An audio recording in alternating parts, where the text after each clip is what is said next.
All right, everybody, welcome. It is Tuesday, so that means Transformation Tuesday. It's 5 p.m., a little bit after 5 p.m., and we're going to dive right into it. So let's get talking. Talking about belief systems, origins of belief systems. Now, I don't know about you, but you may have heard that you have to say a statement repeatedly over and over and over again to change your mind, to change your thinking, to change your ways. But just like you, I find myself doing some of the same behaviors over and over and over again. So I wanted to talk a little bit today about the origins of belief systems. So letting everybody check in for a minute, say hello, let me know where you're at in the world, let me know if the volume's coming in loud and clear. It looks good on my end, but I just want to double check on your end. So please let me know, see if anything, make sure everything is coming through loud and clear. So I'm opening up my chat, got that open, got the last little bit of my warm coffee. Thanks for tuning in. Hopefully I'm sounding good, hopefully I'm looking good. How is everybody? And if you're here in the United States, I want to wish you a happy Thanksgiving.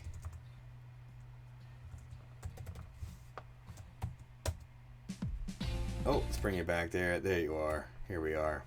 Now you can see I have a super chat there. Someone is chatting. I don't know if I can see that. I have to check on that one. But we do have some commentary. So thank you for doing that.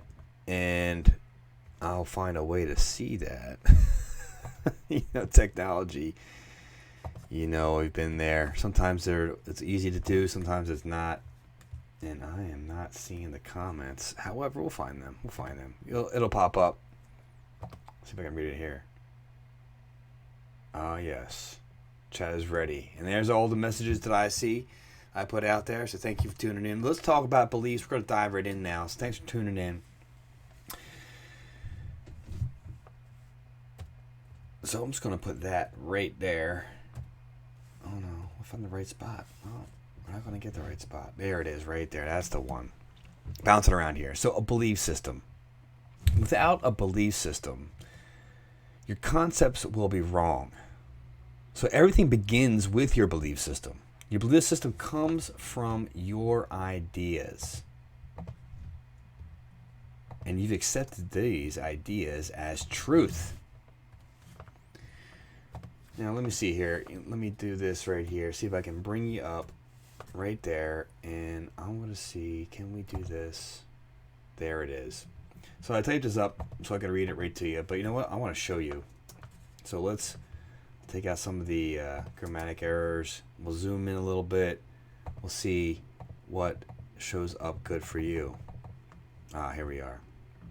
I like the way this is working. So your ideas came from somewhere. So if the source of your ideas is corrupt, then your ideas are corrupt. Thus, your belief system will be corrupt. So we're going to talk about philosophy and how that works. What is the source of philosophy? Let's talk of philosophy for a little bit. What is the source of philosophy? The source of philosophy is your original ideas. A precept is an original idea. A precept is the most important component in life because a precept is the component before the thought that gave the thought life.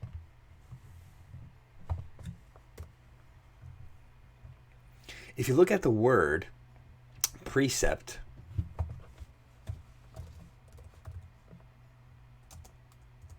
it's a grammatical construct. What is a grammatical construct? A grammatical construct is a construction in language between two components. Pre is a prefix. Whoa, where'd that come from? Too many buttons. Okay. Pre is a prefix. It's not a word, it's a stem that is added to a word. So if we take away pre in this case, what is the word? That's right, correct. It is sept. Sept is a word that is no longer in use in our language, though the word sept means thought or an idea. Pre means before.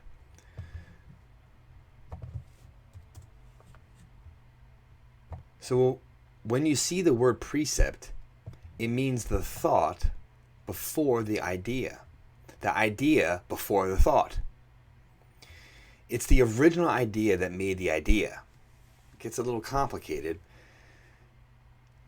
However, you can't get before a precept. It's the first or the earliest component. It's kind of like, if I could give you a real life example here, it's kind of like, oftentimes I have an aha moment while I'm driving, or I'm in the shower, brushing my teeth, something like that. I have an aha moment. And the aha moment is an idea. And that aha moment gets me excited typically because it's a combination of multiple other ideas, precepts, that come together to form a full thought or an idea. You've all had those experiences. The precept produces what is called a concept. Keep in mind the word sept. What is the word here? It is prefixed. It is con. Okay, meaning to come together. So if sept means thought, concept means when your ideas come together. They become a picture, a complete idea.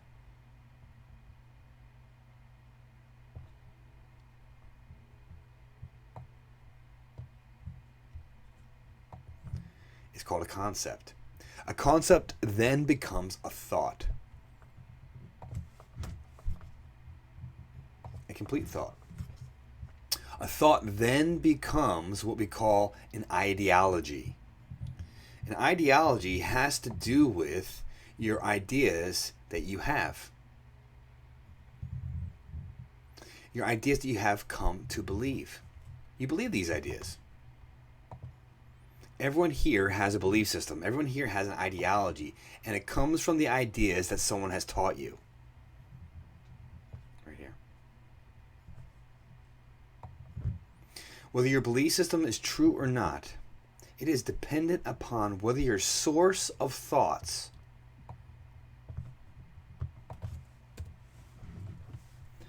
were based in truth, whether your source of ideas were based in truth. It's not what you know that is important, it's whether what you know is true. So your ideology could be wrong. Ideology leads to the theology, and the oology means to know. Theology is your belief of God. Theology is then a study of the idea of God. Theology comes from ideology. Theology then leads to something that is more powerful. And this is your philosophy. See that again. Theology then leads to something that is more powerful, and that is your philosophy. Philosophy means your way of thinking, your mentality. So if someone says they have a philosophical position on something, what they are saying is that this is my belief system about this thing.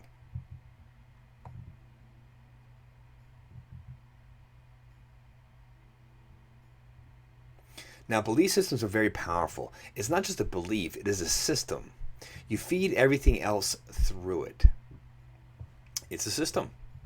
So if someone tells you something, you put it through your system. And your system interprets it for you. And that is why it's called a belief system. A system is a mechanism.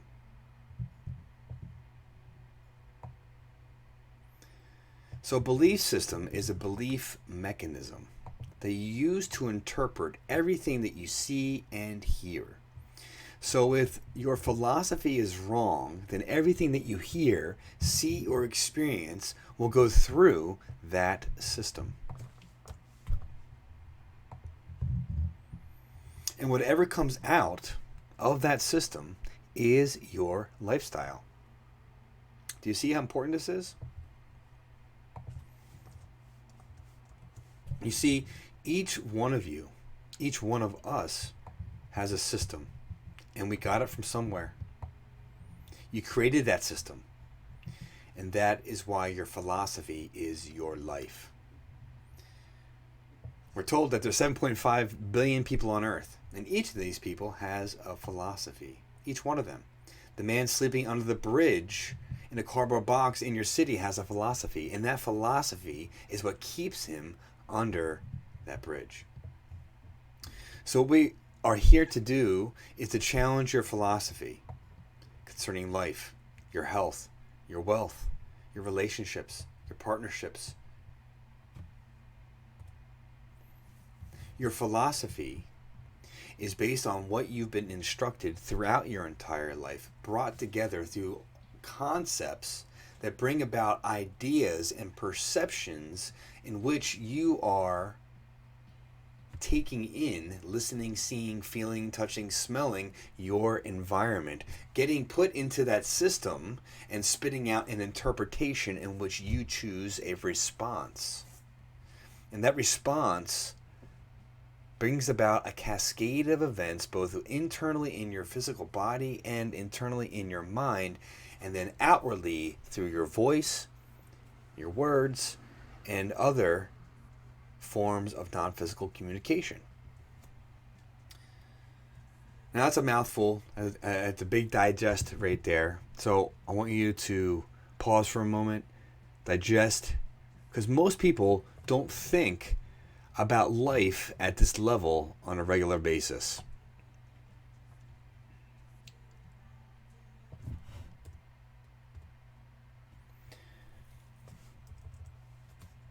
Do you see how important this is?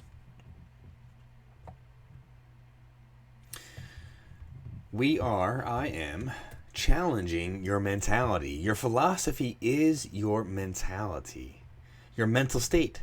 So everything you see is passed through your belief system. And your belief system then becomes your mentality. Your mentality produces something that we call an attitude. Your attitude is really a manifestation of your belief system producing a conclusion. So this is what is known as advanced philosophy. This is the level people normally do not think about or consider. You are a product of your ideas collected over the last 30 years, over your lifetime, the last 50 years, and you've turned them into a system. The human mental mechanics turns it into a system. And you feel everything, and you feed everything you see, hear, and think through that system. The problem is you live through that system. Your life experience is as a result of the system that is within. And you can't help yourself.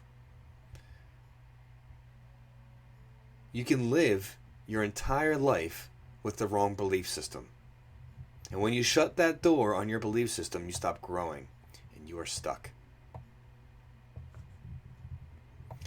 And that, my friends, ladies and gentlemen, is what we are doing here at Transformation Tuesdays, is what the book Decode Your Pain is all about.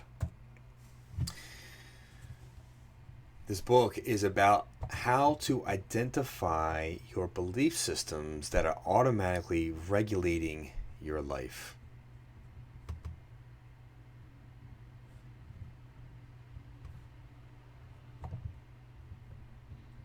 Your belief systems are based in information gathered from your peers, from your family, from your friends, from the people that you grew up around, the teachers, the social structures, the church, whatever it may be. It's a totality of your experiences. Now I'm going to go right to the back of the book here. Here it is, the appendix. And we're talking about body parts and symbolism. I'll zoom that in there for you. So if you're with me so far, let me bring it back here. If you're with me so far, you've realized that the lifestyle that you're expressing, how you live your life, how you make your choices, the automatic behaviors when you're feeling down, when you're feeling ill, when you're feeling stressed, those behaviors, those thinking patterns, those feelings, the reoccurring experiences in your life are based in something that you accept as truth. Now, for whatever reason that truth is there, it's affording you something, it's getting you somewhere, it's attracting something to you that at some point in your life you enjoyed or protected you or got you into special access, whatever it may be. Those beliefs, those precepts, those concepts may no longer be valid and in fact based in falsehood. So how do we begin to crack that problem? How do we begin to set ourselves free? Well, one of the most important things I share with my clients, some of them know the name of this technique, some of them don't know the name of this technique. It's called the monkey mind exercise. And I can't take credit for that title. I'm going to give that to Dr. Fred Schofield on that one. However, the monkey mind exercise is literally a simple game of awareness of your own thoughts. And if anyone is interested in getting the self-healing manual, it comes as a bonus offer when you purchase the book Decode Your Pain. And that pain, you can find it depending on where you're located. If you go to my bio, go to drkeving.com. You'll find links to the book. You'll find the image of the book. Just click on it. It'll take you right to the sales page that tells you more details and gives you access to the book and the healing manual that contains the monkey mind exercise. But I'm going to explain the monkey mind exercise right now. And then we're going to explain another piece of the puzzle that goes together with the monkey mind exercise. And of course, this is what we teach in what's called the Transformation program. And you can only get access to that program once you've purchased the book, and that is from within the sales page. So the monkey mind exercise is this: simply paying attention to the words that are running in the back of your mind all day long. And what you're going to want to do is keep a pen and paper or a pencil and paper or a small notebook or something handy. Keep it nearby, keep it in your pocket, your purse, keep it in your car, keep it at your desk, whatever it is. And you're going to jot down a phrase in your mind that comes out that's harmful, that's negative, that's fearful, whatever it may be. You want to jot that one phrase down. Now, depending on how deep you want to go, how fast you want to address yourself, or how much you want to take on, you can start with one phrase, you can start with 5 phrases. Some people can even choose to do more, but becomes a lot.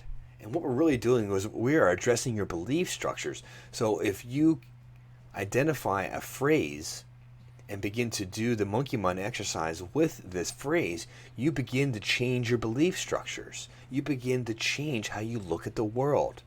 And this, ladies and gentlemen, is the key to personal transformation, is addressing the belief structures from within. And then new eyes, new perception, new interpretations, new conceptions, new belief models, your life changes, both physically with your body, meaning your pain, your symptoms, your movements. And this is all correlated to science I've shared before on Transformation Tuesdays. And it begins to change your life's experiences, the opportunities that come around, the breakthroughs that you have in whatever it is, your business, your career, your health, your love, your relationships, whatever it may be, it affords a possible breakthrough. Pardon me, ladies and gentlemen, turn that down. So that being said, the monkey mind exercise is you're identifying a phrase of negativity, of fear, of doubt, of worry, and you're writing that phrase down.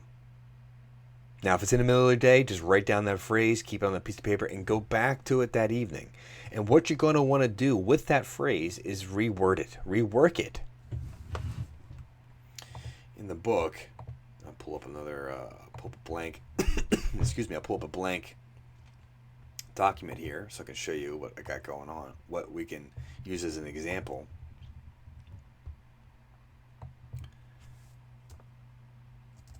And let's see here. There we are. I'll bring this right to the middle here so I can jot down a few things to show you. So in the book, I believe I used the example that was stupid of me.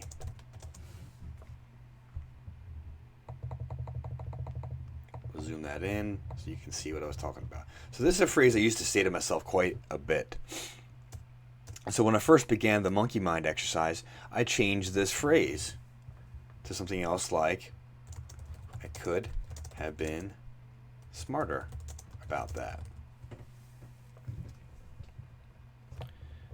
Now, in both instances here, I'm saying the same thing essentially, where there's a brighter way of going about things. And so there's a positive way of saying it. And so in the monkey mind exercise, we are identifying the negative statement, and then we are consciously creating a positive-based statement, fully recognizing that there's something here that precedes this statement. There's something that is before it, a precept that is before being the verbal expression of this statement, even the mental expression of this statement.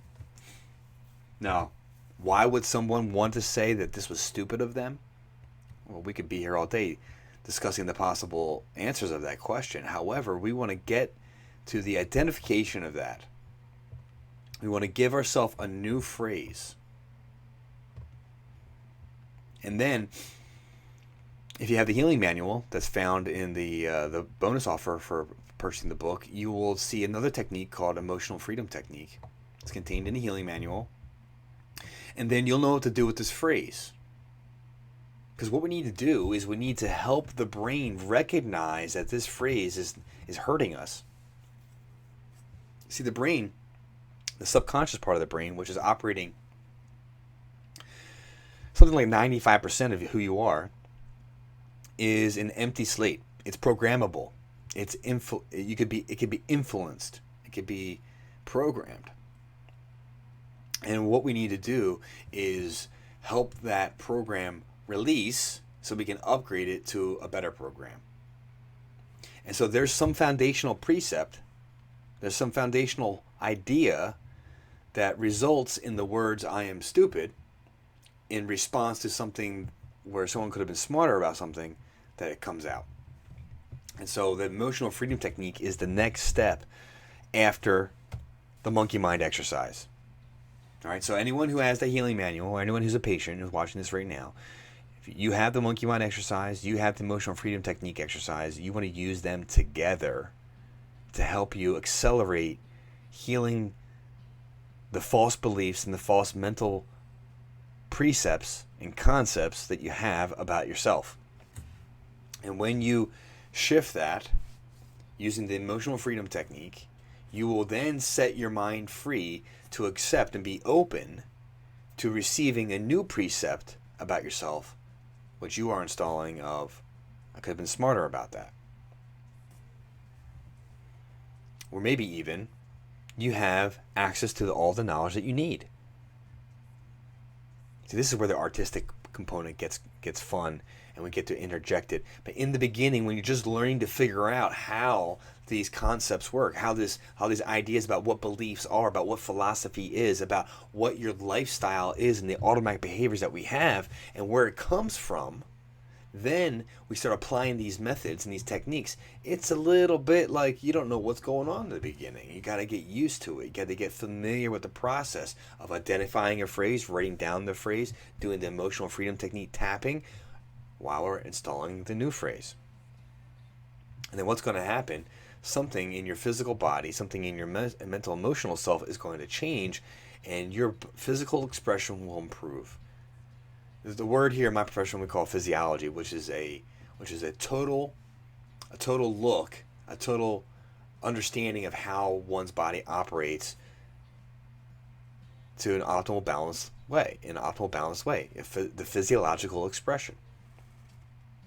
And so what happens when we take a burden off the body, just like if you take off a heavy book bag, you feel lighter, you feel more at ease, you literally are in a better place. Well, when you can drop that belief system that is negatively impacting you, that is harming you, that is sabotaging you, that is bringing you down, is making you full of worry, doubt, fear, whatever that may be, it literally, when you drop it, brings ease to your body, turns on your immune system, turns on your happiness factors, turns on healing, turns on health, turns on positivity within your life. And the more you do it, the better you get at it. The better you get at it, the more results you get. The more results you get, the more momentum you gain. The more momentum you gain, the more things that you desire to do, be, and have in your life come about. And that, ladies and gentlemen, is transformation. Well, it is almost 5:30. This today has been a really deep dive. I'm going to thank Dr. Miles Monroe for his inspiration on what I was reading earlier. Phenomenal individual talking about natural law and the true nature of how the world works. I'm thankful that you're here with me today. Check out drkeving.com. Get the book Decode Your Pain. It really can change your life. I wrote that out of the goodness of my heart, and the last 15, 20 years of my experience, my personal experiences, my patient experiences are in there. Some of the groundbreaking concepts I bring together to bring about a new understanding, a new philosophy within holistic healthcare that is just blowing people away. And I'm so thankful to be the conduit for that message. Again, here's the book cover right there, so you can see for yourself. Thank you for tuning in. Send any questions, message me, private message me, email me, contact at drkeving.com. That's drkeving.com. You can see everything scrolling down below. drkeving.com. Transformation Tuesdays, every Tuesday, 5 p.m. Eastern Time, here on one of these 5 channels that you're seeing me on. I have more channels. Not all of them I can broadcast to right now. So blessings and best regards. Happy Thanksgiving, everybody. If you're not celebrating Thanksgiving, well, have a grateful, gratitude-filled day. Appreciate life, and you will synchronize your heart and body and turn on your immune system. Blessings and best regards. We need all the help we can get. I'm Dr. Kevin. I'll see you next Tuesday.